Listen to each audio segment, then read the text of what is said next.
ចាសូមគោរពនិងជម្រាបសួរទៅដល់ពុកម៉ែបងប្អូនដែលនិយមតាមដានទស្សនានៅ Channel ស្រីពេជ្រ Official សូមជួយចុច Subscribe និង Share ដើម្បីទទួលបាននៅវីដេអូហោរាសាស្ត្រប្រចាំថ្ងៃនៅថ្ងៃបន្តទៀតសម្រាប់ថ្ងៃនេះនាងខ្ញុំក៏សូមធ្វើការបកស្រាយជូននៅហោរាសាស្ត្រប្រចាំថ្ងៃសម្រាប់ថ្ងៃច័ន្ទទី9 ខែមិថុនាឆ្នាំ2025នេះយើងឃើញថាមុននឹងធ្វើការជម្រាបជូននៅគឺហោរាសាស្ត្រប្រចាំថ្ងៃនោះអ្នកគ្រូក៏សូមធ្វើការបង្ហាញនៅក្បួនគុណគូទូទាយមួយចំនួនដើម្បីចែកជូនដល់លោកអ្នកបានទស្សនាជាដំបូងសិនគឺក្បួនហុងស៊ុយប្រចាំថ្ងៃច័ន្ទគេហៅថាថ្ងៃដើមទ្រព្យដើមសប្តាហ៍ឬក៏គេហៅថាដើមលៀបដើមជ័យយើងឃើញថាដោយសារតែថ្ងៃច័ន្ទគឺមានហុងស៊ុយល្អចំពោះការចាប់ផ្ដើមសាងសង់ឬក៏ការបើកការដ្ឋានផ្សេងហើយថ្ងៃច័ន្ទនេះផងដែរក៏មានហុងស៊ុយល្អចំពោះការធ្វើពាណិជ្ជកម្មក៏ជាការធ្វើអាជីវកម្មមួយចំនួនផងដែរមានហុងស៊ុយល្អចំពោះការបន់ស្រន់សុំលៀបសុំជ័យសុំសំណាងល្អមានហុងស៊ុយល្អចំពោះការងារដែលថ្មីមានហុងស៊ុយល្អចំពោះការបើកការដ្ឋានឬក៏ការផ្លាស់ប្ដូរក្រែមានហុងស៊ុយល្អចំពោះការជួសជុលផ្ទះឬក៏ការដឹកជញ្ជូនផ្សេងដោយឡែកបើយើងបកមកមើលគឺឆ្នាំដែលឆុងក្នុងថ្ងៃច័ន្ទនេះផងដែរគឺឆ្នាំថោះឆុងជាមួយនឹងឆ្នាំរកាហើយអញ្ចឹងប្រសិនបើលោកអ្នកដែលកើតឆ្នាំថោះនិងឆ្នាំរកាកាលណាដែលកំពុងតែរស់នៅជាមួយគ្នាឬក៏កំពុងតែអនុវត្តការងារដូចគ្នាឬក៏ត្រូវប្រស្រ័យទាក់ទងគ្នាដោយសារតែថ្ងៃនេះយីអូនដោយសារតែថ្ងៃនេះគឺឆ្នាំទាំងពីរមិនត្រូវធៀបគ្នានោះទេគឺឆុងគ្នាដូច្នេះចូលប្រយ័ត្នប្រយែងចូលយកអធិស្ស្រ័យហើយត្រូវតែមានការទប់ចិត្តសង្កត់អារម្មណ៍បញ្ជៀសបញ្ហាធំកើតឡើងកុំឲ្យមានបញ្ហាសោះនេះឯងគឺជាក្បួនហុងស៊ុយប្រចាំថ្ងៃច័ន្ទទី9 ខែមិថុនាឆ្នាំ2025នេះជាបន្តទៅទៀតអ្នកគ្រូក៏សូមធ្វើការបកស្រាយនៃកតាំងជាមួយនឹងក្បួនយាមក្រឡាវិញម្ដងចា៎សម្រាប់ក្បួនយាមក្រឡាពុកម៉ែបងប្អូនប្រកាសជាដឹងហើយថាក្បួននេះគឺជាក្បួនក្នុងការមើលពេលវេលាដែលត្រូវធ្វើដំណើរលោកអ្នកគួរតែគឺចេញដំណើរចំពេលវេលាណាមួយដែលជាពេលវេលាល្អពេលវេលាលៀបពេលវេលាជ័យពេលវេលាមាសពេលវេលាប្រាក់ដោយសារតែថ្ងៃច័ន្ទវេលាពេលព្រឹកចាប់ពីម៉ោង 6:00 ទៅដល់ម៉ោង 8:24 នាទីគឺជាពេលវេលាទុកសោកចាសម្រាប់ពេលពេញពន្លឺ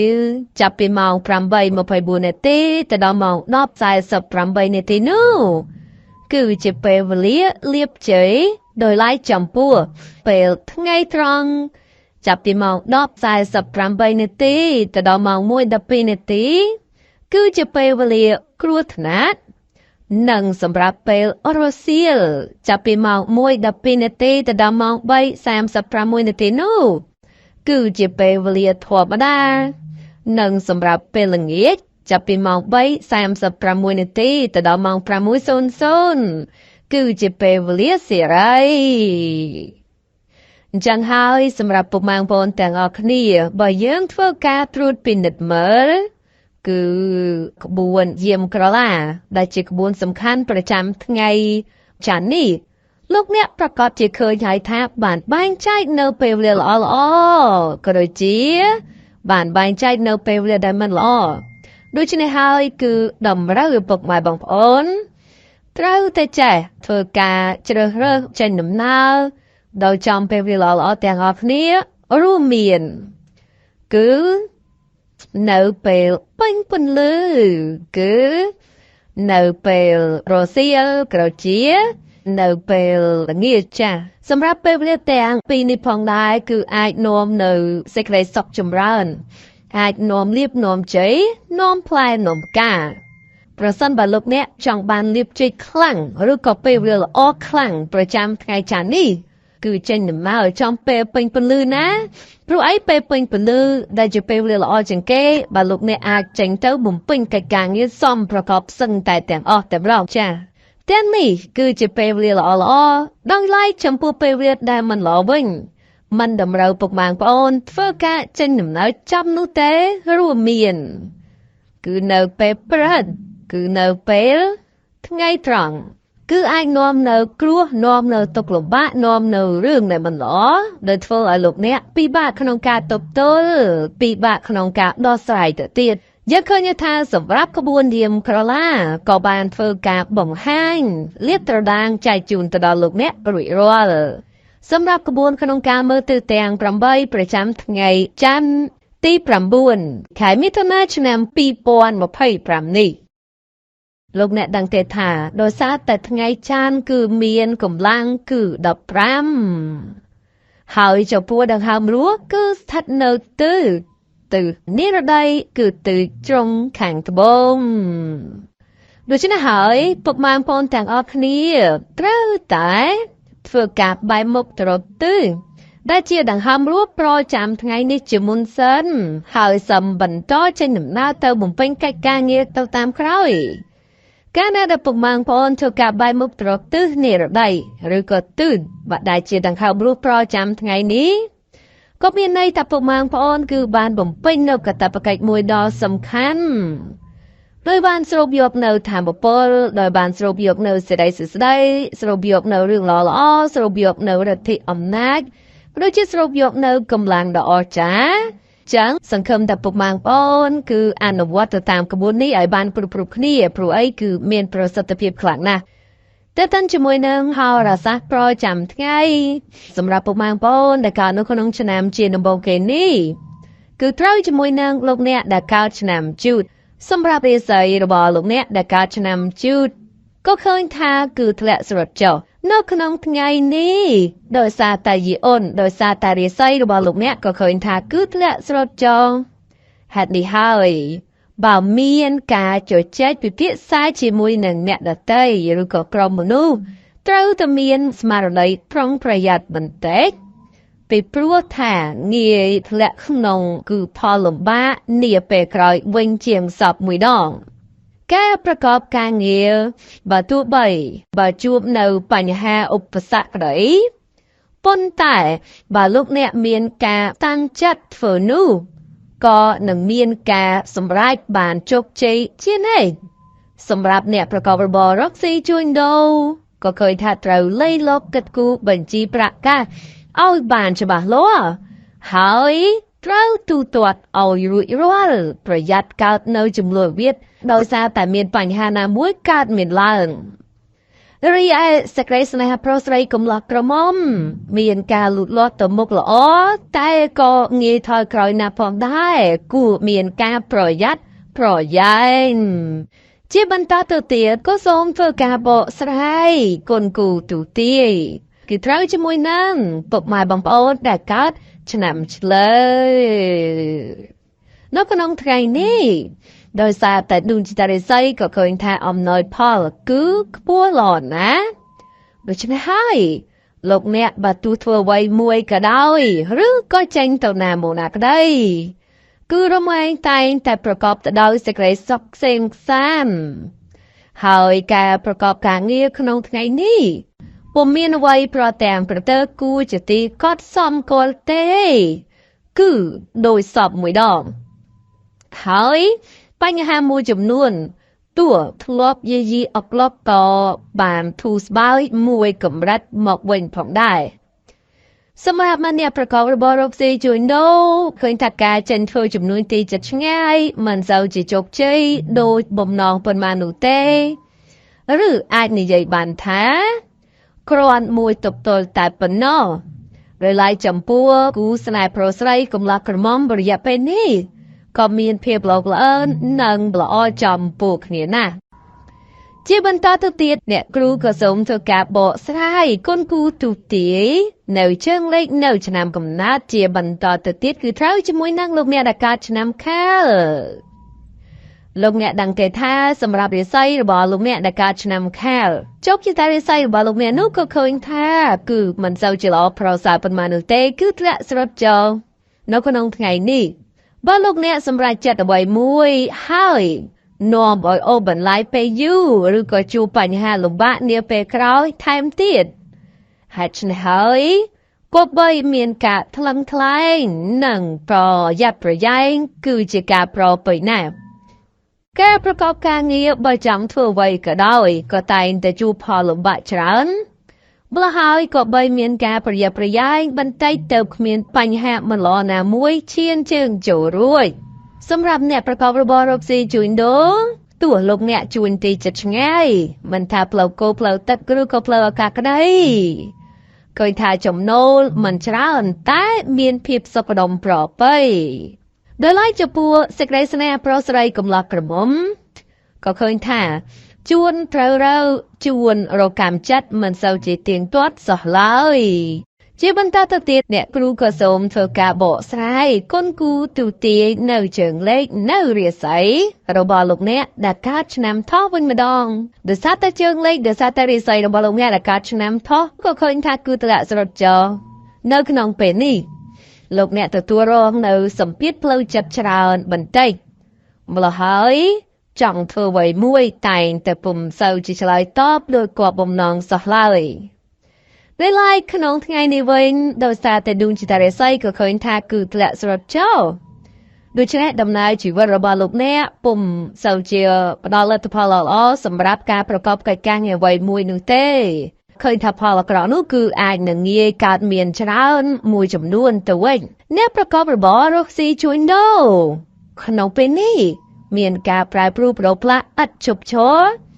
ហើយថ្ងៃនេះមានការដាំក្បាលចុះហេតុនេះបើហេតុនេះហើយត្រូវប្រយ័ត្នប្រយែងពាក្យសម្ដីបន្តិចទៅអាចជៀសផុតពីចំនួនពាក្យសម្ដីទាំងពួងទៅរួចដោយឡែកចំពោះសម្ព័ន្ធភាពស្នេហាប្រុសស្រីកំឡោះក្រមុំមានការបែកខ្នងដាក់គ្នាច្រើនដោយសារតែភាពប្រច័ណ្ឌប្រច័ណ្ឌកំពុងតែចូលលុកលុយជាបន្តទៅទៀតអ្នកគ្រូក៏សូមធ្វើការបកស្រាយគុណគូទូទាយនៅជើងលេខនៅឆ្នាំកំណើតគឺត្រូវជាមួយនឹងលោកអ្នកដែលកើតឆ្នាំរោងរាសីរបស់លោកអ្នកក៏ឃើញថាគឺខ្ពស់ត្រដែតត្រដឹមនាថ្ងៃនេះដោយសារតែរាល់ឧបទ្រពចង្រៃទាំងពួងនិងឧបសគ្គនានាត្រូវបានសារប្រលាបបាត់ស្រមោលអស់ហើយធ្វើឲ្យការរស់នៅមានភាពគឺសុខដុមគ្រាន់ក៏ប្រសើរដោយឡែកសម្រាប់អ្នកប្រកបកិច្ចការងារតូចធំឃើញថាទោះលោកអ្នកធ្វើអ្វីគឺមានការជឿនលឿនទៅមុខនឹងក្រុមមនុស្សជួយជ្រោមជួយច្រែងចំពោះបើជាអ្នកប្រកបរបររកស៊ីជួញដូរការធ្វើចំនួនទីចិត្តឆ្ងាយលោកអ្នកអាចរកផលកម្រៃមានភាពធូរស្បើយជាងមុនហើយមុខរបរទៀតសោតក៏មានភាពសុខដុមល្អផងដែរដោយឡែកចំពោះសេចក្តីស្នេហាប្រុសស្រីកំឡោះក្រមុំបើមានទំនាស់ទាស់ទែងនៅពេលនេះក៏ជាឱកាសល្អក្នុងការដោះស្រាយជាមួយគ្នាជាទីបំផុតចា៎ជាបន្តទៅទៀតអ្នកគ្រូក៏សូមធ្វើការបកស្រាយគុណគូទូទាយនៅជើងលេខនៅរាសីរបស់លោកអ្នកដែលកើតឆ្នាំម្សាញ់វិញម្ដងលោកអ្នកដឹងទេថាសម្រាប់ជើងលេខសម្រាប់រាសីរបស់លោកអ្នកដែលកើតឆ្នាំម្សាញ់គឺខ្ពស់ត្រដែតត្រដាំមិនថាសុភាពបរមមិនថាសុភាពនារីនោះទេការរស់នៅលោកអ្នកបើជួបបញ្ហាលំបាកនឹងបានធូរស្រាលហើយរឿងរ៉ាវខ្លះដែលអាក្រក់អាចប្រែមកជាល្អវិញការប្រកបការងាររបស់លោកអ្នកវិញច្រើនទាន់ពេលវេលានឹងអាចសម្រេចដល់គោលដៅទៅទៀតក្រៅពីនេះក៏ត្រូវបានចវាយនាយក៏ឃើញថាមានការអាណិតស្រឡាញ់និងទុកចិត្តអ្នកធ្វើចំនួនទីចិត្តឆ្ងាយបើមានការបោះជំហានទៅមុខសន្សំនិងពុំមានអ្វីប្រែប្រួលគួរជាទីកត់សម្គាល់នោះឡើយដោយឡែកចំពោះសម្ព័ន្ធវាសនាប្រុសស្រីកំឡោះក្រមុំ เคยทำเมียนกาโยจัดตกดะหนังใจคือยกจัดจมพูกเนี้ยครอนกว่าพระสายตัววิงตัวมอบจังนี่คือจีเจิงเล็กนี่คือจีเรไซเราบอกอารมณ์เนี่ยจีบันตาตะเตียเนี่ยครูกระสมเธอกาบอกสายคนกูตูเตียเนื้อเจิงเล็กเนื้อเรียไซเราบอกลูกเนี่ยดักคาชนำโมมิวันไม่ต้องจ้ะจมพูเรียไซพระจีเจิงเล็กเราบอกลูกเนี่ยดักคาชนำโมมิก็เคยท่าคือแหละสรุปจบลูกเนี่ยดักการนกน้องชนำสัตว์นิพพองได้ก็เคยท่าลูกเนี่ยจูบเนื้อปัญหามวยจำนวนนังไรปนพอลบะมวยจำนวนเพื่อเอาเหมือนเสาจีสู้จัดปนมันสะเลยทั้งไงนี่แกประกอบการเงี้ยเคยทายจูบสถานเพียบหลุมบ้าเฮาพิเศษเงี้ยการจีกมห่อหน่วมเตาปีบ้าตบโตเตเตียดเนี่ยประกอบระบรกซีชวนโดมันเตาทั่วไว้ดาวตะกระหอจังบานเพลียมนูเตพิเศษการมนาตนรกซีชวนโดประหยัดจูบเรียงซ้อยออกประกาศไปกล้วนเตาหมกเด็กเศร้ากาเนื้อไปกร้อยโดยไล่จับปูปัญหาสเวสนาเพราะสไลกำลังกันมอมมีนำนาถอยกร้อยโจประหยัดจมูกเวียดเชียนดอกกาบบัดนามวยกาดเหม็นล้างขนมไงนี่ยี่มันต่อตัวตีเนี่ยครูกระสมตัวกาตัวตีบำห้างเนยเจิงเล็กเนยชนามกับนาดคือเท้าจมวยนั่งลงเนี่ยดักกาชนามโมมาชนามโมมาดุมจิตาเรไซระบาลงเนี่ยนู้ก็เคยถ่าคือปัวตรอได้ตรอดำจ้าเนี่ยทั้งไงนี่ลูกเนี่ยปอมพัฒนาบ่อยคือสำรักโดยกอบบำนองหนังปิศาตรูบานเนียดมัดช่วยชมช่วยแรงเตตีดรอไก่กางงี้ระบาลูกเนี่ยไอ้สำรับเป็นตีบานหายวิปรูปพลาดการเอาล้อแต่งถอดหมกเวงคู่จะตีเกาะตราเพลชัดเนี่ยประกอบระบรบซีจุนโดเป็นนี่ก็จูบเรืองจำนายทมไอพอลกำไรนู่เคยถ่าโฮโจเมียนกำรัดเฟอเอาเรกปนเพียบลมบาลมบันมันสเตอร์สอเลยโดยไล่จำปูปัญหาแสดงสนาเพราะสไลกำลังกระมอมหรือก็ปูไม่ก็ได้ก็เมียนเพียบไอมหายคือโดยจิตขโมมันจังเจียบันต่อเตียดเนี่ยครูก็สมทว่าการตูตีบ่อสายเนาเชิงเล็กเนาชนำกำนัดคือเท้าจมวยนั่งลงเนี่ยราคาชนำวบชนำวอกโดยสาตเมียนเทียดได้โดยสาตเมียนปงคือเยะเพราะเรียใส่บอลลูแม่ก็เคยท่าคือหล่อเชี่ยมวยชมนูเตขนมระยะไปนิ่งเต็มบรอแตงสไตรเจ้าประหยัดปัญหาสุขภาพบันไดปลัวแทมันตอนฉลองพอดพอลงบ้าหรือก็พอละเคราะห์หนูเลยแตงสไตรแตงบรอลุงเนี่ยพอใบรูร้อนบ่มเป็นคางนี่ไปปลัวถ้าพอละล้อแต่งแต่ชายตอบมาเวงครอนจิตตีเป็นเช่นเนี่ยประกอบระบรบซีจุนโนขนมไงนี่เมียนกาโฮโจมวยกรอนบ่มเป็นบ่มมันจังผ่องได้แต่ยันหน้ากาจูนโดถมดมคือกอบใบเมียนกาประหยัดประหยัดพรูฐานเนียจากบอกเกหนักผ่องได้เรียสเปซนาโปรสไรเมียนกาปลายปรูโปรพลาปรูจวนตราเราคเนียปรูจวนตัวเต็งคเนียเจ็บันต่อตะเตียเนี่ยครูกระสมฝึกการตุเตียบ่สไรเนยเชิงเล็กเนยชนำกำนัดคือเท้าจมวยนั่งลงเนี่ยดักการชนำโรกาฉะนั้นโรคาดสัตเมียนเทียดได้แต่สัตเมียนปงคือเยะเพราะเรใส่ระบาลุเนี่ยเขาเคยท่าคือปวดตรอดแดดตรอดดำเนี่ยทั้งไงนี่พองได้บาลุเมียสมรายจัดเอาไว้มุ้ยเมียนกาเกิดกูบ้านกรุบจงโจยถ่ายแต่ชายตอบเจ็บพลาดการมาเว้นครอนจะตีเป็นจัดการประกอบการเงี้ยเมียนกาชื่นเลื่อนหนึ่งพอสมรายครอนชายตอบโดยกอบบำน้องตลอดมาเว้นในอาชีวก็ตัวเมียนกาจวนตีจัดง่ายแต่ได้ประโมพบพอจบแต่เว้นอย่างตรอเจจัดโดยไล่จำพัวสเกรสแม่โปรสไลกำลังกระมมหรือกับผู้ไม่ก็ได้ก็เมียนเพียบไอมให้หนึ่งสาวสไลจำปูคเนียจีปลอไปนะเจ้าบรรดาตีเนี่ยครูก็สมตัวกาตู้ตีบ่อสไลเนื้อชนำกำนัดเนื้อเจิงเล็กคือเชียนเชิงโจนดอลูกเนี่ยดักการชนำจ้าวินมาดองชนำจอเดสัตเมียนเทียดได้เดสัตเมียนปงคือเยะสไรเรียใส่ดบาลุเมียก็เคยท่าคือแหละสรุปจอนกน้องทั้งไงนี่ดำนาจีวัดระบาลุเมียปุ่มเสาเจลอปรอสาวปนมนุเตปิเสเอาประหยัดกะบัดบ้องระบหรือบ่ปัญหาอุปาตวะฮัดยี่โดยประกาศหนาบุยต ទទួលរងនៅការឈឺខ្លួនប្រាណបន្តិចបន្តួចដោយយថាហេតុលោកអ្នកត្រូវយកចិត្តទុកដាក់ចំពោះការងារបន្តិចព្រោះថាបើមានក្រុមមនុស្សចាំតែចាប់កំហុសហើយបើឃើញលោកអ្នកមានបញ្ហាផងដែរនោះគេចាំតែជន់ពន្លិចបន្ថែមតែប៉ុណ្ណោះអ្នកប្រកបរបររកស៊ីជួញដូរលោកអ្នកត្រូវចេះមានគំនិតផ្ដួចផ្ដើមរបរថ្មីបន្ថែមទៀតឬក៏រកប្រាក់ចំណូលបន្ថែមទៀតទៅជាការល្អប្រពៃដោយឡែកចំពោះសេចក្តីស្នេហ៍ប្រុសស្រីមិនត្រូវយកភាពប្រកែប្រកាន់មកដាក់ខ្លួនច្រើននោះឡើយបើពុំនោះ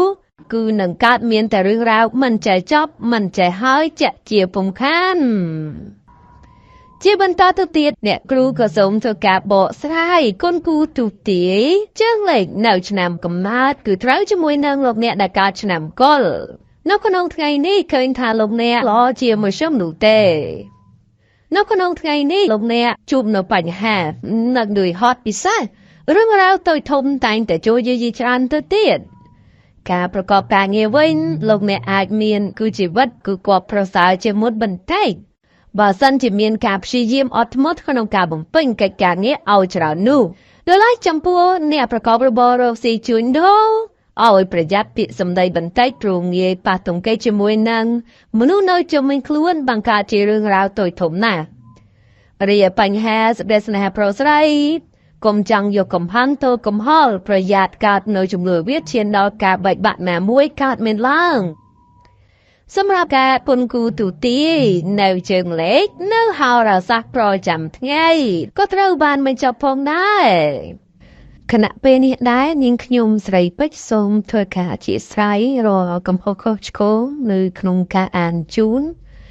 ក៏ដូចជាពាក្យពេចន៍នៅអក្ខរាវិរុទ្ធដោយមិនបានត្រឹមត្រូវនាងខ្ញុំសង្ឃឹមថាពុកម៉ែបងប្អូនជួយចុច like និងចុច subscribe នៅ channel ថ្មីនេះផងខណៈពេលនេះដែរនាងខ្ញុំក៏សូមអរគុណនិងសូមគោរពលា